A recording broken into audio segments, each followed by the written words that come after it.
Okay, ഇന്നത്തെ പരിപാടി ഞാൻ നിങ്ങൾക്ക് കുറച്ച് കാര്യങ്ങൾ കാണിച്ചു തരാം. ഇതെന്താന്ന് കണ്ടിട്ടുണ്ടോ? ഇതിനെക്കുറിച്ച് നിങ്ങൾ തിന്നിട്ടുണ്ടാവും. പക്ഷേ നമ്മുടെ നാട്ടിൽ ജീരകല്ലേ, പെരിഞ്ജീരകം എന്ന് പറയില്ലേ, അതിൻ്റെ ചെടിയാണിത് കേട്ടോ. ഈ കാണുന്നതാണ് അതിൻ്റെ ചെടി.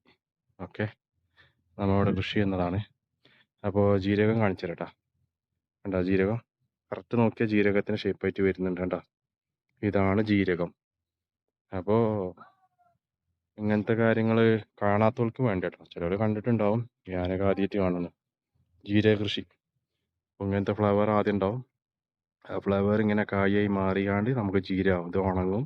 എന്നിട്ട് നമ്മൾ വിളവെടുക്കുക ചെയ്യുക. കണ്ടാ, ഇത്രയും ഉണ്ട്. ഇത്രയും മരം വലിപ്പം, കുറേ വലിപ്പം, ഇത്രയും വലിയ മരങ്ങളാവും. ഓക്കെ, ഇത് മൊത്തം ചീരയാണ്. നല്ല രസമല്ല, ഭംഗിയില്ല ഫ്ലവർ കണ്ടില്ലേ. ഓക്കെ, അതാണ് ജീരകം. നമ്മുടെ നാട്ടിൽ ഹോട്ടലിൽ കിട്ടുന്ന, നമ്മൾ കഴിച്ചിറങ്ങുമ്പോൾ കിട്ടുന്ന ജീരകം കണ്ടില്ലേ. സൂം ചെയ്ത് കാണിച്ചു തരാം. കണ്ടാ, ശരിക്കും നോക്കിയാൽ മതി ഈ ജീരകം. ഇതാണ് ജീരക ചെടി. ഓക്കെ, അപ്പോൾ താങ്ക് യു. പുതിയ പുതിയ വിവരങ്ങൾക്ക്, പുതിയ പുതിയ അപ്ഡേഷനുമായി ഞാൻ വീണ്ടും വരും കേട്ടോ. വെറൈറ്റി കൃഷി രീതി കാണിച്ചു തരാൻ.